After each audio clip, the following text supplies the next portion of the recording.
ஆட்டை கொடிபெறார ஆய்த்தி நட்டோம். அகத்திக்கீரை தின்ன ஆடு வளர்த்தோம். ஆடு போட்டு புழுக்க எள்ளி காடு வளர்த்தோம். காட்டுக்குள்ள இருக்கும் புழுவை பரட்ட கோழி வளர்த்தோம். இப்படியே வளர்த்த ஆடு கோழிகளை குலதெய்வ கோயிலுக்கு நேர்ந்து விட்டோம். நேர்ந்து விட்டு அதுகளை வெட்ட திருவிழான்னு பேர் வச்சோம். திருவிழான்னு பேரை சொல்லி உறவினர்கள்லாம் அழைச்சோம். உறவினர்கள்லாம் ஒண்ணு கூடியதும் கதை பேசி பாரம்பரிய விளையாட்டுகளை விளையாடி குதூகலிச்சோம்.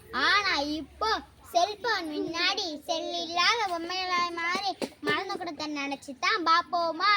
பல்லாங்குழி இருக்கும் இடத்தில் எடுத்து இல்லாத இடத்தில் கொடுக்கும் குணம் வளர. பரமபதம் ஏற்றம் இறக்கம் இரண்டும் இருப்பதே வாழ்க்கை என்பதை உணர்த்த. கில்லி கூட்டல் பெருக்கல் கணக்கை களிப்புடன் மகிழ்ந்து கற்க. தாயம் வெட்டி வெளியேறினாலும் மீண்டும் முயன்று தொடங்கி முன்னேற.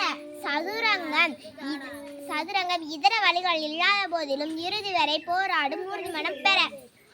நொண்டி சமமாக இல்லாத போதிலும் சக்தி தூண்டும் சக்தி பெற.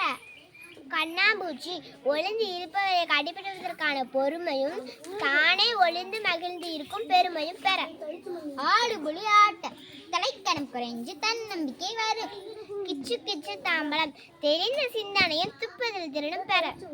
பச்சை குதிரை தாண்டுதல் கவனம் மட்டும் எச்சரிக்கை திறன் பெறலாம். அந்த காலத்து விளையாட்டு பொழுதுபோக்கு அறிவியல் பல நன்மைகளுக்காகவும் தேடல் மற்றும் கற்றலுக்கான விளையாட்டாகவும் இயற்கையோடு இணைந்த விளையாட்டாகவும் இருந்தது. ஆனால் இன்று கையுக்கும் கண்களுக்கும் மட்டுமே விளையாட்டு. ஓடி விளையாடு பாப்பா என்றார் பாரதி.